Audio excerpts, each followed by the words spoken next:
This is Jenny Pevor introducing Danny Harrington for the Boomer Project, and he's going to tell us how he was so much older then, and he is younger than that now, so listen up.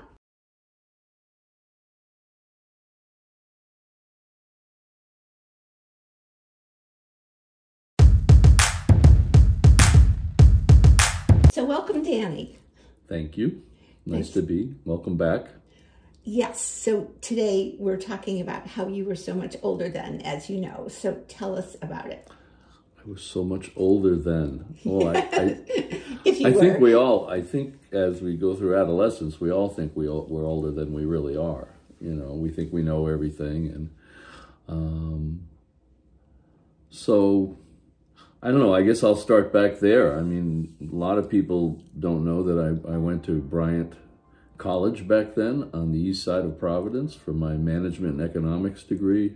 I did graduate from the Smithfield campus eventually. And, you know, that was what you did back then. You know, you went to, if you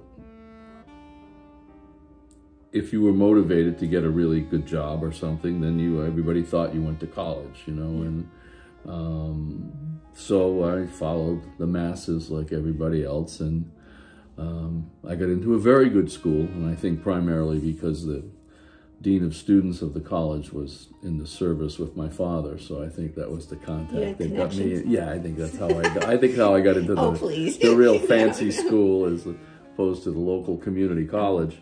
But it never felt right. I mean, I enjoyed it, and this was what you were supposed to do, and I had visions of actually going to work for Sears and Roebuck in the management trainee program. You got to aim high. Because back then that was a big deal. That's back when you went to Sears back then, you know, every department had people in it who actually worked, and, you know, they knew what they were doing. And my cousin was in that program, so I said, well, that's something to aim for. And I hadn't really played a lot of music. I started studying when I was 5 and studied till I was like 12 or 13. And it wasn't cool to be the biggest kid in the neighborhood playing clarinet and saxophone when everybody else was playing guitars with the Beatles and the Rolling Stones and everything. And so I kind of let it fall apart, and then I picked up guitar like everybody did back then and played poorly like so many other people. Because guitar is the easiest instrument to play poorly, yet people still think you can play it. You know, all you need to do is figure out a few little chords where your fingers go, and next thing you know, you're a rock star. So, but the whole time I was at Bryant, my motivation was to go to Berkeley. And I brought it up with my dad one time about in the end of my sophomore year, and I thought, well, you know, I'd really like to go to Berkeley. Not really into this right now. And he just said, well, you can do whatever you want, but I'd appreciate it if you'd finish what you started. And it seemed to be a reasonable request, and I wasn't paying for it. They were, you know, beg, borrow, and stealing to get me through everything.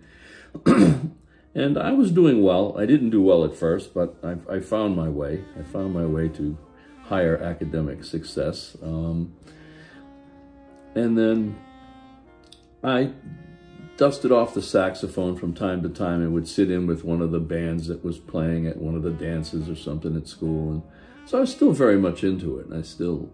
But it was sort of, you know, I was looking at the big picture of life, like how am I going to survive this job? You know, I'm going to get a job, and that's going to be my career. And it just, you watch everybody right before the end of the year, all the seniors go get their hair cut because everybody had long hair back then, and they put the navy blue suit on and they go for their job interviews and everything, and you go like, what's happening to these people, you know? And I did really well. I mean, I graduated, I won some awards, graduation. I'm not really sure what they were for, but you know, it seemed like a big deal back in the day. I mean, actually handed me things other than my diploma. Cool. That's great. But I had played more music in my senior year. There were a couple people. One was one of my fraternity brothers, was a very good guitar player. And then in my senior year, I was a resident assistant, and I had a young man living in my suite named Nicholas Galusis, who was the best guitar player I'd ever heard in my life to that point. He was brilliant. He was just a lovely, lovely, chubby little Greek guy who played everything he heard he could play. Bach, Emerson, Lake and Palmer, everything. Wow. And move forward 30 years, Nicholas is now one of the great classical guitar players in the world. Wow. And he's in resident at Eastman up in Rochester, New York. He's the head of graduate studies for classical guitars. So was he a music major? No, we were at a business school. He was there to become an accountant. So he was kind of in the same camp as you. He was miserable. And I think a lot of his misery transported itself to me, because he used to say his father was a CPA, and I go, I can't believe this kid's going to be an accountant. And so I graduated, and I couldn't get a job because 1974 was the first energy crisis, when gas was 39 cents and they wanted to get it to $1. So there were no real jobs. So that's where I missed the first bus and take the second bus, and my life is different. If I graduate in 73 or 75, no energy crisis, there are plenty of jobs to be had. I don't know where I end up, but I don't end up here, that's for sure. So that was a period of, I don't know, it's just some of it was uncomfortable. I mean, I had a great time. I was happy there. I had a lot of good friends. I love going, I think college is a great place to be. I always used to tell my students I'd go back tomorrow if I could find somebody to pay all my bills. Oh, me too. Wouldn't that be fun? I'd go to like Key West Community College, and everything would be in a backpack, you know. So, but yeah. So anyway, the conclusion of the story with Nicholas is about 15 years ago. I found out through talking to the other guitar player, my fraternity brother, that Nicholas had become this amazing guitarist, because I thought he was just wallowing away at his father's CPA company, and just a miserable young man just strumming guitar in the background while doing taxes and stuff. So, but then my life changed, you know. Then that sort of period of, you know, it was kind of difficult for my parents, but the realization was there were no jobs, so how do we do this? And so I said, well, I'm just going to go to Berkeley. I'm going to try. And my mother, not happy at all. My father was, well, better to try than to wake up when you're 50 and wonder if you could have done it. Oh, good for him. And, well, he was a diehard old school jazz fan, you know, the early jazz, Dixieland and swing. And he was a frustrated trumpet player, and World War II interrupted his desires to play trumpet. So he got it. Yeah, he did. He did. And deep down inside, even though I know they sacrificed so much to pay for me going to college, he was okay with this. And I think he chilled my mother out, because my mother was of the philosophy that musicians don't die of natural causes. So, and that's her famous quote of my life. That's funny. And I told her that I wasn't going to Berkeley to become a junkie. Yeah, I could have done that at Bryant very easily. So, and then it was, you know, then it was just, you know, you never say. I remember this one time when my daughter was young, and I'd say, you know, well, I'm going out, got to play a gig tonight. You know, I'm going to go play a gig this afternoon. Finally, she didn't grasp what was going on. She was just a kid. She goes, why do you always go out and play? Why do you always go out and play with your friends? Why don't you stay home? And I said, well, you see those new Nike sneakers you have on? That gig the other night paid for them. And she looked at me like, you make money when you go play with your friends? And she went, no. Then she just started pushing me out the door after that. Oh, that's so funny. Yeah, and you always say you're going to go, oh, I got this gig, I got to go play. You very seldom say I'm going to work. Right, that's so funny. So does it feel like that for you? Does it feel like this is more your authentic self? Do you have regrets? Oh, no. I've led an enchanted life. Yeah. Could I have done, I mean, I have regrets that, you know, maybe I should have studied piano when I was younger, or maybe I should have transcribed more solos when I was younger, but no, not compared to the hell other people have gone through in their lives. And to a man, all the guys I graduated with from Bryant will tell you that I'm the only one who ever did what he wanted to do. And could I have been better at this? Hell yes, I could have been much better. But I didn't know that till after the fact, you know. When you're in the middle of it, when you're playing a show in Boston one time and then you're up in Manchester the next week playing with the Four Tops or the Temptations or something, you know, you think you're living large, and you are. You're having a career. You're a professional musician. You're out there. You're doing the gigs. People know that they can count on you. That's a nice thing when people... Excuse me, did you play with the Four Tops? Oh, God. Yes, I played 3 or 4 that's times. Impressive. Wow. Four Tops. One of my students said one time, I looked at your bio online at the college, and I thought you were a black guy from Detroit. And I said, thank you very much. No, I was very fortunate to, again, you know, I had opportunities, and they were within my ability, so I could do well at them. I never had one of these things that was beyond what I could do. But a lot of these shows, like, you know, these acts that come into town that you see, they hire X amount of musicians from the union. They have X amount of musicians that travel with them so that they, you know, when they're in cities that don't have a lot of musicians, they can still get through the show and it'll sound, everybody will think it's great, even though they may know it's not as good as it could have been. But you get like a 2-hour rehearsal, and then you get an hour off, and then it's the show. And, you know, that was the way it was with Johnny Mathis, Diana Ross. We worked a week or 2 with her in Providence, and it was a 2-hour rehearsal, and that was the show. What a thrill that must have been. Oh, it was great. Everybody told me she was not a very nice person. I mean, she wasn't overly friendly to us, but she certainly was gracious and kind. You know, she wasn't like some other ones that I won't mention. But no, I mean, you know, and once you get in the clique, you know, once the management of a touring act has a contractor in Boston, and he says, I want those same horn players from last year, because they can, we show up, we take care of business. You've proven yourself. Yeah, and it makes life easier for them, and we're all thrilled to do it.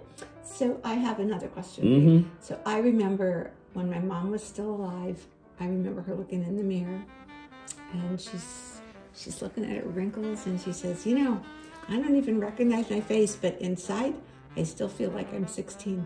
And so personally, I feel like I'm 8, but I just wondered, how old are you? How old am I? Yeah. Well, if I could be any age, I'd be 35. Yeah. Because I was mature enough to understand most of things that were going on. I had a career, so, you know, I had enough income to stay alive. I didn't need reading glasses, and I didn't have tendonitis, so it was a good age. But I think my age changes during the day. Like some mornings I really feel 71, and then, but most of the time, like when I'm out playing the Joy Nest with the people I play with, or even the brunch on Sundays, which is such a fun little gig, I still feel like I'm in my 20s.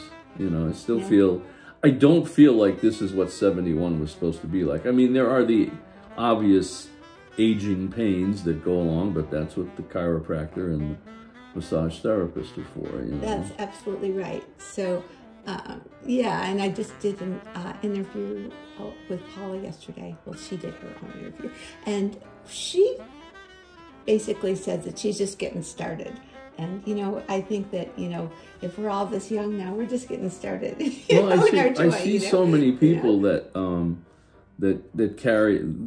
still doing it, and they're, my God, they're 10 or 15 years older than I am, and they're still, you know, because, I mean, when somebody said, well, when does a musician retire? And I said, when there aren't any more gigs, I guess. Yeah. But there's still gigs. There's not as many as there used to be. It's not as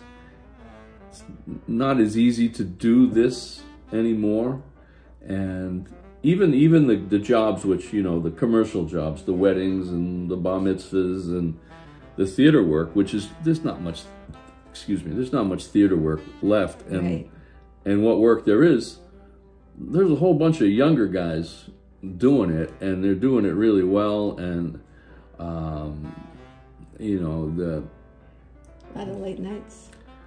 yeah, well, the schlepping through the hotels in Boston is certainly a younger person's game. Yeah. Because it is, it's you get in and but it's, you know, I mean, I looked at all the gigs as, I was taught that, you know, you take it, you know what it is when you take it. You know it's not, you know you're not doing a concert, but you're playing your horn, you're playing a gig. So the last point I'd like to visit with this is that, you know, when you're a little kid, you have to go to bed early. Mm-hmm. And you always want to stay up late, and you think you're missing something.